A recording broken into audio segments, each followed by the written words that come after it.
here and welcome back to my channel.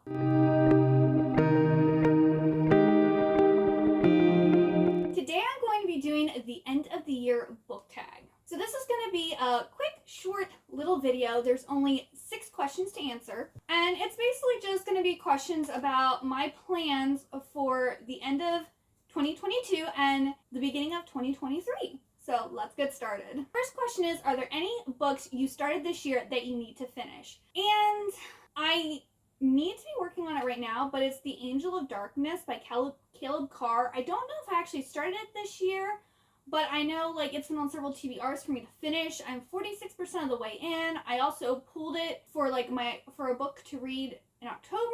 So I do need to get this read. Hopefully before the end of October, November, but before the end of the year for sure, because it's haunting me.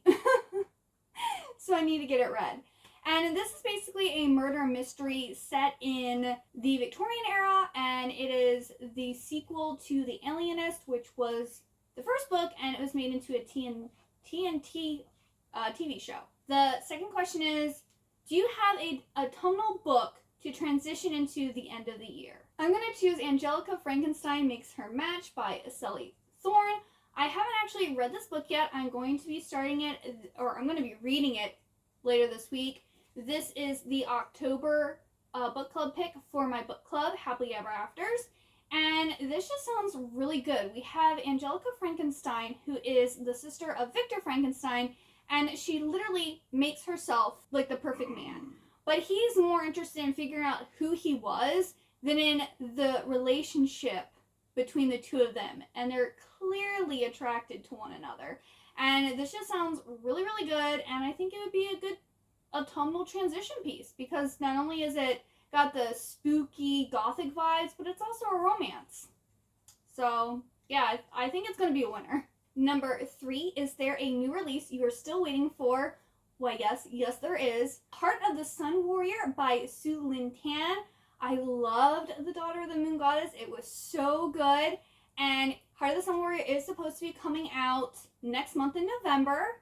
So I will hopefully be picking it up and reading it as soon as I can get my hands on it, because I'm super excited to find out what happens to Xingyan. This is a duology, so this is the final book in the series. So I'm excited to read it and see what happens. Question number 4, what are 3 books that you want to read before the end of the year? This is one of them, The Madman's Daughter by Megan Shepherd. This is the first in a Gothic trilogy that are retellings of famous Gothic, classic novels. And in this first one, we have Juliet Moreau, and she is the main character for all 3 books, but in this one, it is a retelling of the Isle of Dr. Moreau, and I really want to get this read. It just sounds so good. I actually put this on my wish list back when it first came out, and then I lost my Amazon account and totally forgot that this book existed. And then Kristen from the Reading Nymph, she found it in a thrift shop and was talking about it. I was like, oh, that sounds like a really good book. And I looked it up and I was like, oh, I wanted to read that book. So now that I refresh my memory about it and I own it, I really, really want to get to this one. The second book that I really want to get to is The Nutcracker by Alexander Dumas. I am planning on reading this in December, and it's not the original Nutcracker story. I believe E.T. Hoffman or E.T.A. Hoffman is the one who wrote the original, and then this one was written inspired by that one. And I just love The Nutcracker so much, and I will be announcing something in November that has to do with The Nutcracker. I really want to get to this book, because with as much as I love it, you think I would have already read this, but I haven't. So I really want to get this read in December. And then the third book I want to read before the end of the year is Shades of Rust and Ruin by A.G. Howard.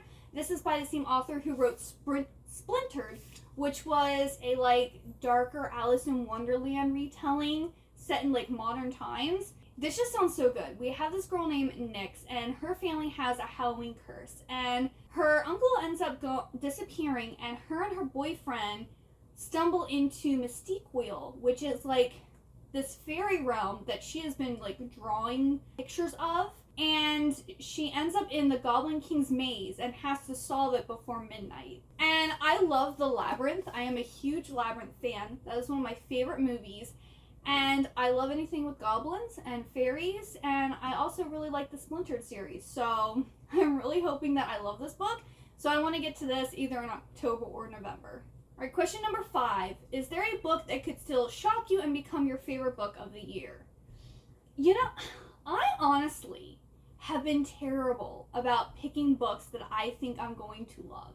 This year, for the most part, the books that have gotten 5 stars have been books that I was just like, okay, I'll read it. Why not? And then books that I've been super excited for and super pumped for, I'm like, that was not as good as I thought it was going to be. Or I liked it, but it just didn't meet my expectations. So, like, I really don't know. This could be a new favorite, maybe, but none of her other books have been favorites. So, I mean, The Madman's Daughter could be a favorite. Yet again, it could, you know, I could be hyping it up too much. Like, there's also Belladonna. I've heard this is a surprising book. A lot of people have given it like 5 stars because it surprised them. So maybe this will pop out and be a 5-star read if I get to it. I'm hoping to. This is on like my potential to read in October, November. So this can maybe be a new favorite. It sounds really good. This one is about Cigna, and she's apparently very wealthy, and like all of her guardians have ended up dead. And she ends up like making a deal with death to try to figure out what's going on to like, I guess, stop everyone from getting killed or something like that. I mean, I don't know. It sounds really good. It is like a gothic YA story, which I do tend to really like those. I don't think any of them have made it onto favorites, but I think I've given like 4 stars to them. But this could be the one maybe that blows my mind. I don't know. Like I said, I'm not really good at choosing which books I'm going to love. Usually I just stumble across them and like I'm shocked that I actually like love the book. So I wouldn't trust my theories, but you know, I could be right.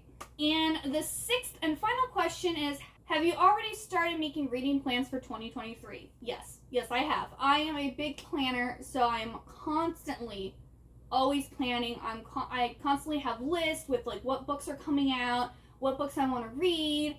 And so, yeah. I mean, I know Chain of Thorns, which is the 3rd and final book in the Last Hour series by Cassandra Clare, is coming out January 31st. So I will be requesting off work to read that series. I'm trying to think, like I kind of want to continue the Madman Daughter series or start it if I'm not able to get to it this year. There's also a lot of books that I still currently want to read for the rest of the year that I'm probably not going to be able to get to all of them because yes, I read a lot, but I don't read, you know, like 30 books a month. I read on average around like 15-ish books. So I have a lot of big stacks on the top of like my shelf of books that I really want to read, but I don't think I'm going to get to them all, so those are going to have to roll over into 2023. And I'm sure like readathons that I participated in last year, they're going to be doing again, so I'm going to want to participate in those. I'm always planning, so I am already planning for 2023. That is the end of the questions. That is the end of this video. If you liked it, please give me a big old thumbs up and also hit that subscribe button down below. And if you would like to chat to me more about books or join my book club, you can join the Discord channel, which I will have linked down below.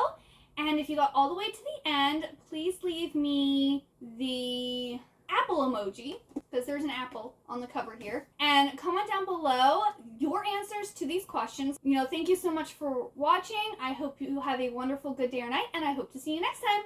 Bye-bye!